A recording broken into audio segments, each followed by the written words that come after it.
Hello, everybody. Welcome back to another episode. I'm back with Rhea today. So, Rhea is a psychotherapist. So, thank you very much for being here. I've been waiting for a long to connect with you, and at last, you're here. So, again, thank you very much. Thank you. Thank you so much for having me. I'm really sorry, as usual, No, for no, it's okay. It's okay. have a very scheduled calendar. So once I put it in my diary, then it's good. I just need time to put it in my diary. Yeah, it's okay. I think there are things are there and people are busy nowadays. It's all fine. It's all fine. Yeah, again, it's great that you even gave time to me. So it's already great. So again, thank you very much. So let's start, and which brings me to my first question: what is mental health according to you? Oh, I think it's before that. Let's. Why don't you introduce yourself to everyone? That would be great. Yeah. So I'm a psychotherapist. As we go into this conversation later, you'll know the difference between a psychotherapist, a psychoanalyst, psychiatrist, etc. But my theoretical orientation is psychodynamic and person centered. What that basically means is I do long term insight oriented work with with individuals, and I also work with groups. I'm also the chairperson for the International Attachment Network in India. And yeah, I also teach at Xavier's in their postgraduate department of psychology in Bombay. Okay. That's me. Okay. Great. And now, yeah, the question which I just asked you before is like, how would you define mental health in your own words? Like, of course, we do know how mental health is same as this physical health and all those things. But do you have any different, do you have any different definition you would like to introduce or give a different perspective to it? If you wish, you can go ahead. And I think what you've asked, as I said, is a really big question. What is mental health? Just like physical health, lots of people have spent a lot of time. Sorry, I've lost your connection. Yeah, sorry. So, as I said, this is a very big question that you've asked here, you know. And essentially, what that makes me think about is the number of people that have tried to define this. So, I'm not going to try and define it, right?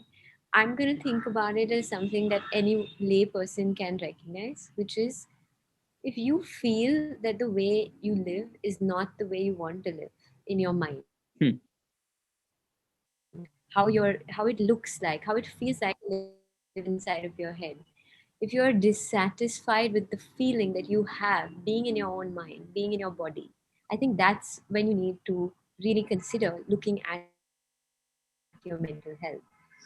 For many of us, so much of the way that we are in general, for example, anxiety, has become so much a part of our life that we can't even identify another way of life. So sometimes when we are actually um, really confronted with an opposing view or confronted with an alternative way of being is when we recognize there's something different in us.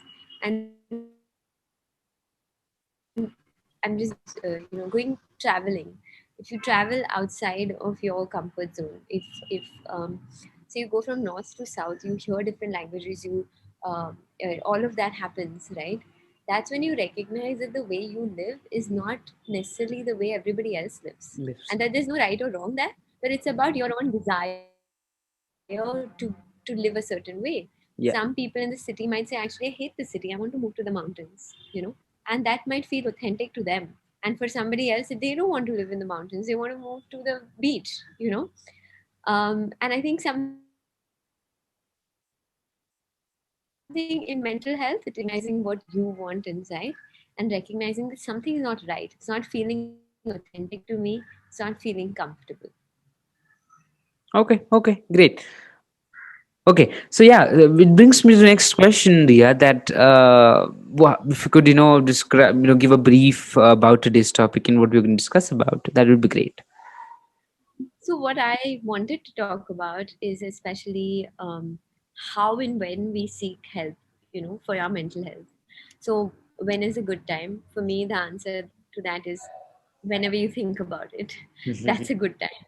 If you're thinking about, seeking help for your mental health, that's when you seek it, right? Yeah. If you have other people in your life that are telling you kindly, that's another time to consider it. If you feel that you're hurting other people in your life, that's another time. if you're feeling hurt. So, what I want to talk about today is how to know the kind of professional that you would like to go to. So, Hmm. I just want to describe the kinds of professionals and each one's way of working, and you can ask me questions along the way to make it more clear for everyone. Sure, sure. Yeah. So this one thing is like me personally, I haven't did podcast regarding mental health with more than 35, more than 35 of professionals, but I am still unsure. It's like what is psychology, a psychologist, clinical psychologist, and some psychotherapist, and there are plenty of them. So if you could just make them easier to understand. I am unable to understand it. I'm sure people watching this are also. Yeah. And I think, it took me a long time in my own profession to understand the differences. So I fully understand. So let me take you through each one of them and you can ask me questions along the way, okay? Sure. First one is a psychiatrist, right? A psychiatrist is somebody who prescribes medication. So what they need to do is do their MBBS and then an MD in psychiatry. That's the minimum qualifications. Most psychiatrists also have qualifications after the MD, right? But the having the MBBS and MD is a minimum qualification to prescribe medication.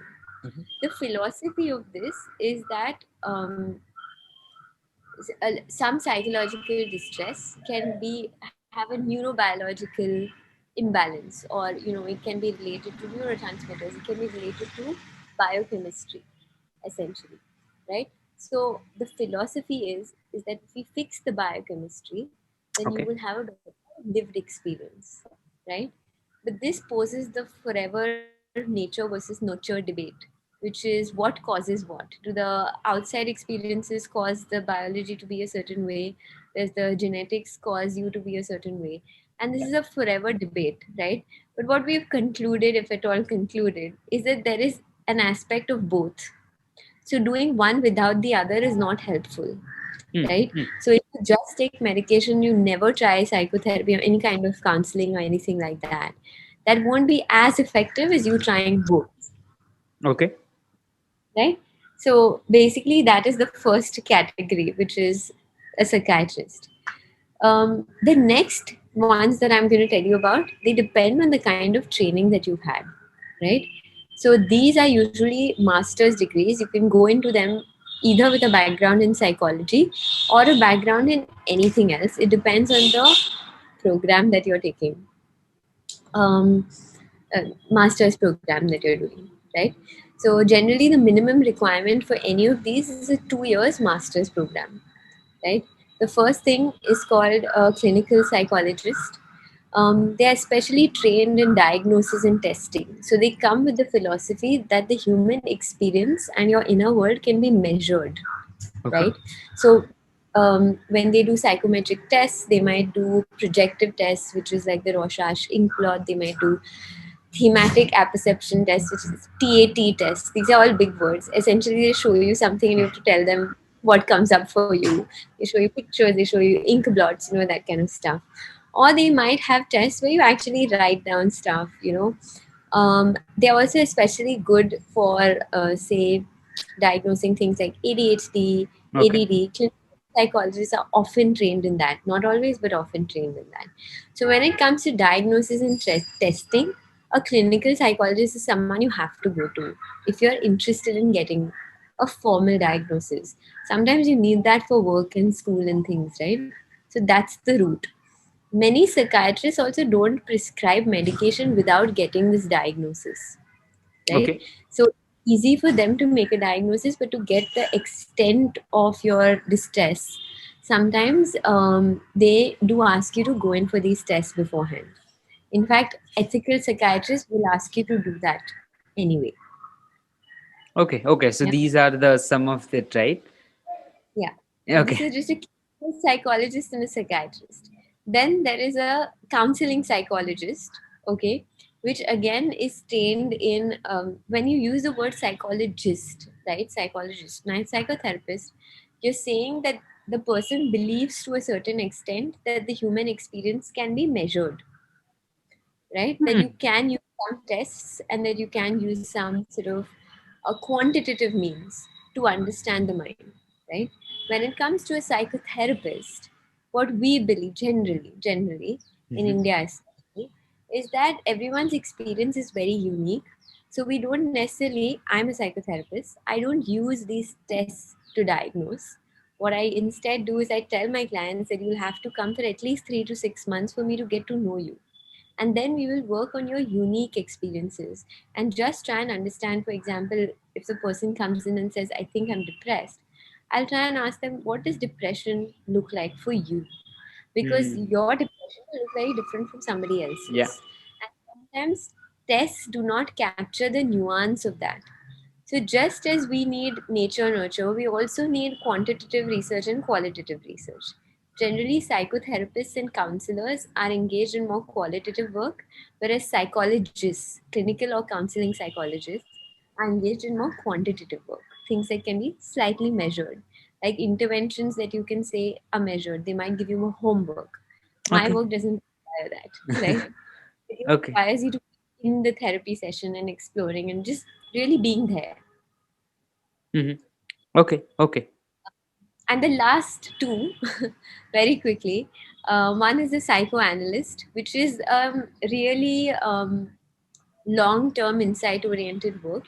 These are actually the traditional memes, and all those movies are based on lying on a couch kind of situations. Those are analysts, right? So that actually takes many years of training. It takes 7 years of training post your qualifications to become a psychoanalyst. It's the most complex work. So you have to really dedicate yourself to training to be an analyst. Hmm. We can use analytic theories in psychotherapy, which is what I do. But to be trained as a psychoanalyst takes a whole other set of education, right? And the last one, which absolutely not the least, is expressive arts therapists, which use not talk therapy, but other mediums, creative mediums, like music, art, drama, dance movement, to really work with mental health. So Okay. you have to find out what you will fit with, right? That is essentially what I'm saying, is that there is no right person to go to. There is a person that is right for you. So you have to know what you want. Yeah.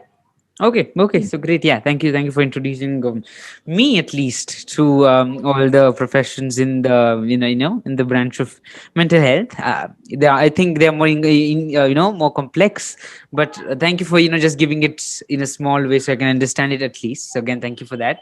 Yeah, so now which brings me to the next question is like how can somebody know? Of course, as you said, that when you feel that you need help, you must seek help, but Yeah. what are there any kind of symptoms, or are there any things happening in your mind or body which maybe gives you direction that you must try a therapy session or go to a therapist? I think the first thing I need to say is that it's really normal to go to a therapist. You don't Yeah. need to have some sort of extreme distress or, Mm. uh, go through hallucinations and delusions and to go to a therapist, right? You can just have something as simple as a breakup, and you might want to visit a therapist because you want to process it. And it's actually a very healthy thing to do rather than resort to other coping mechanisms to actually figure out what you're feeling, why you're feeling what you're feeling, and work through that. So let me preface all of this by saying that I don't think there's really a sign. There just needs to be a desire to know yourself better. And as long as that exists, you can go to therapy. And that might be oversimplifying it, considering that everyone doesn't have access to therapy. But that's a whole other issue by itself. Yeah, yeah. Okay, okay. I'm very sorry for that again. And like how if a person is feeling maybe anxiety, um how must he or she seek help, and to whom? Or if it's stress, because I think anxiety and stress are the two common things which everybody goes through. And where can to whom can especially a person go to seek help for that? Yeah. I think anxiety and depression are what we call the common colds of psychological distress, right? So it's so common that sometimes we actually don't know we are anxious. For me personally, I didn't realize I was anxious until I was in therapy. And then I realized actually this is anxiety. I didn't know it. It was Okay. just so normal for me to be thinking in a certain way, to be worrying about certain things. It became so normalized that I didn't know. And I think that's the trouble. If I say there are symptoms, you look for those symptoms and perhaps you won't recognize them within you. Um, but you asked me what is the right course of action, right? Yeah. For me, first and foremost, I would always recommend, this is my personal opinion, to go in for something therapeutic or a diagnostic rather than going for medication. So, any of the other options before you go into the medical route. Because, of course, when you take medication, it is going to impact your body in some way. Now, this is not to say that you don't need medication, right? That is for a therapist to decide. If your diagnosis and with your, if you believe in diagnosis, or if your psychotherapist believes that you will benefit from having some um, relief from the biology aspect of it, then they will refer you to a psychiatrist anyway. Hmm. I think what happens in India is actually you go to a psychiatrist first and then you don't think about therapy. But I find that little problematic because a lot of this, the common colds can be helped a lot more without medication. Like how you Mhm. take a over the counter pill rather than an antibiotic, right? Yeah. Very often they start antibiotic of mental health, which you Okay. don't need so much. I'm really oversimplifying, but you know what I mean. Yeah, I do. I do. So, like, yeah, that's what you meant. Like, you believe that, taking. Of course, I think taking medication for any kind of problem, let it be cold or cough, taking medication is for sure harmful to our body in some other way. Even if small, it's harmful for sure. It may not be harmful, right? It might actually benefit people very much, but it's just introducing something that is not in your body generally, right? So Okay. before you try something more invasive, like for example surgery, you might try other options. And I think this is a very Indian thing to say, because for us, like before we have even Western medicine, we will try everything. We'll try haldi pani, we'll try every single thing that we can before we go into the medical route. Yeah. And perhaps that very staunch, like don't put anything in your body sort of mentality that we grew up with, that makes me say this, because it's definitely not the prevalent thing in the West, right?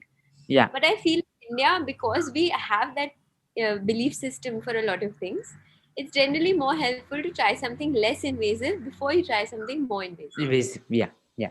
Yeah. True. True. Yeah, I agree upon that one with you. And so if you have any other thing to talk about, or add upon here, you can just do that. Because I think you just that was about seek help and whom to go and where to go. If you have anything else, you just can speak about that. I don't know if I have anything else, but do you have any other questions? Because I was thinking that now hopefully you'll be able to recognize from the professionals that you're talking to what exactly the nuances are and what they do. Yeah, I think yes, yeah, that was like you did take us to the thing. Just like I'm you just help, like if somebody is with stress, or where to go and seek help and all those things. If I have just this one question I just want to ask, if a person, like, it's whatever we say, it is still a bit stigmatized, and there are stigmas around it as of now. And I think it will take a while that stigma's gone and things become normal, that's for sure. So how do you think a person can just like take a therapy session but not feel stigmatized? And what kind of things would you like to tell to people to just not to stigmatize it, like at least to the people watching it? Like, I think who are going to watch this video are going to be people who are around maybe lesser than 18 or 25, that's for sure. Yeah, yeah, So they understand, and this is the age where people change their mindset and in a lot of things. So yeah, this one question is, how do you think we can just not stigmatize it and like try it on? yeah. And I think, India especially, we have a culture of shame. It's Hmm. not to say other countries don't. Of course, it's there in different ways in different places. Yeah. But in India, I'll talk about specifically, there is a culture of shame. We feel shame for so many things. We feel shame for everything almost, Yeah. Yeah. right? And I think when it comes to stigma, there's stigma in even having some sort of physical disability. There's a stigma associated with it, right? So if you talk about something where you're thinking about your mental health, there is stigma in everything. right? But I think for me, the way I see it is, you need to do this for you. You need to do it for you. So if it helps to not tell anyone for the first few sessions, so be it, Hmm. right? So be it, because this is your process. And I think there is something to say about secrecy versus privacy, you know. And I think that we are all entitled to our privacy. I think when it comes to secrecy, it becomes about shame. So if we can somehow internally shift from the idea of secrecy to the idea of privacy, I think that will be relieving when we go and seek therapy, and we choose perhaps not to tell anyone in the beginning. What I've found with most clients is, in the beginning they don't tell people that they're going to therapy. Within 5 or 6 sessions they feel like, "Arey, I'm just having a conversation, what's the big deal?" And then they tell everyone. So it destigmatizes naturally when you go into the process, because you realize it's really nothing that big. You're Yeah. just going to meet somebody and talk about your feelings. It's nothing. There's nothing. There's no magic and mysticism around it, really. It's just a conversation, and theory and science, it's simple, you know. So I find that after a few sessions, most people are quite open about talking about it, because they know what it's like. I Yeah. think going in, you can feel a bit anxious, and that's actually quite normal to try anything new. You'd go to any doctor and feel anxious. So yeah. Okay. Okay. So yeah, I think that was the one question I already only had. So yeah, before ending up this session, Ria, what would be your message you'd like to add here before leaving this? I just feel therapy is for everybody, and while I understand there isn't equal access, especially in India and in most countries around the world, actually, we found that marginalized communities, especially, don't have access to mental health support around the world, Hmm. right? But if you do have access, then use it. And if you don't, if you know people who don't have access, well then, fight for it. Fight to make this a systemically changed society, right? Because at the core of it is that there isn't enough education about all of this. So if we build a community of non-judgment and compassion, and really non-judgment being the key here, it is already easier to talk to people about your mental health distress, and then seek help and create change from a very, very grassroots level. Yeah, yeah, that's really true. That's really true, Ria. Again, thank you very much for giving your time to me personally. It was a wonderful session to have you again. Thank you very much. Thank you so much. Thank you so much for having me. My pleasure.